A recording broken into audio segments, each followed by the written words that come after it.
చూడండి ఎంత కలర్ఫుల్గా రెడీ అయిపోయిందో మన సగ్గుబియ్యం కిచిడి. అలాగే ఫైనల్గా నట్స్తో మనం ప్లేట్ని సర్వ్ చేసుకుందాం. చూడండి ఎంతో హెల్దీ అండ్ టేస్టీ అయిన సగ్గుబియ్యం khichdi ready. Thanks for watching. Please subscribe. Hi అండి, వెల్కమ్ టు చంద్రమ కిచెన్. ఈరోజు సగ్గుబియ్యం కిచిడి చేసుకుందాం. నానబెట్టి పెట్టుకున్న సగ్గుబియ్యం. అలాగే మనం ఇందులో కొన్ని ఒక హెల్దీ ఇంగ్రీడియంట్స్ వేసుకుంటున్నామండి. అవి వేరుశనగ పప్పులు, walnuts, pumpkin seeds, water melon seeds. ఇంకా కావాలంటే మీరు ఇంకా యాడ్ చేసుకోవచ్చు. ఇవి డ్రై రోస్ట్ చేసి పెట్టుకుందాం. పెనం హీట్ అయింది కదండి. ఇప్పుడు కొంచెం అంటే కొంచెం ఆయిల్ వేసుకుందాం, ఎక్కువ వద్దు. ఇప్పుడు ఆయిల్ హీట్ అయింది కదండి. ఇప్పుడు పప్పు సామాన్లు వేసుకుందాం. పచ్చనపప్పు, మినపప్పు, ఆవాలు, జీలకర్ర. ఇది కొంచెం బాగా వేగిన తర్వాత మనం కట్ చేసి పెట్టుకున్నాం ఆనియన్స్ వేసుకుందాం. ఒక పెద్ద సైజు ఉల్లిపాయ వేసుకుంటున్నానండి, సన్నగా కట్ చేసి. ఎండుమిర్చి కూడా వేసుకోవాలి. తర్వాత అల్లం ముక్కలు. ఈ అల్లం ఫస్ట్ వేయకుండా ఆనియన్స్ వేసిన తర్వాత ఎందుకు వేసానంటే ఈ ఆనియన్స్ కూడా బాగా అల్లం ఒక ఫ్లేవర్ బాగా యాడ్ అవుతుంది. దానికోసం చెప్పి నేను ఆనియన్స్ తర్వాత వేసాను. పచ్చిమిర్చి చీలికలు, సన్నగా కట్ చేసుకుని టమాటో ముక్కలు.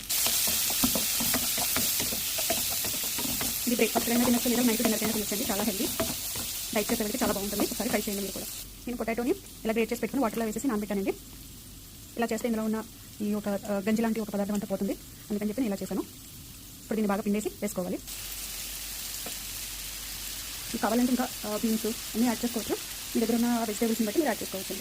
ఈ రెసిపీ ఎక్కువ వెజిటేబుల్స్తో చేస్తానండి. హెల్తీ అండ్ టేస్టీ సగ్గుబియ్యం కిచిడి. మీరు కూడా ట్రై చేసుకోండి, చాలా బాగుంటుంది. ఒకసారి బాగా కట్ చేసుకుని ఇప్పుడు మనం పొటాటో ఎలా అయితే క్రియేట్ చేసుకున్నామో అలాగే ఇప్పుడు క్యారెట్ కూడా చేసుకుని క్యారెట్ కూడా వేసుకోవాలి. ఒకసారి బాగా కట్ చేసుకుందాం. ఇప్పుడు బాగా వేగిన తర్వాత ఒక అర స్పూన్ పప్పు, రుచికి సరిపడా ఉప్పు ఒకసారి కట్ చేసుకున్నాం. ఒక 1 minute దీన్ని బాగా టోస్ట్ చేసుకున్నాము. బాగా టోస్ట్ చేసుకున్న తర్వాత ఇప్పుడు సగ్గుబియ్యం నానబెట్టుకున్న సగ్గుబియ్యం వేసుకోవాలి. ఇది కూడా ఒకసారి బాగా కలుపుకోవాలి. ఒక 2 నిమిషాలు 3 నిమిషాలు అలా కలుపుతూ ఉండాలి.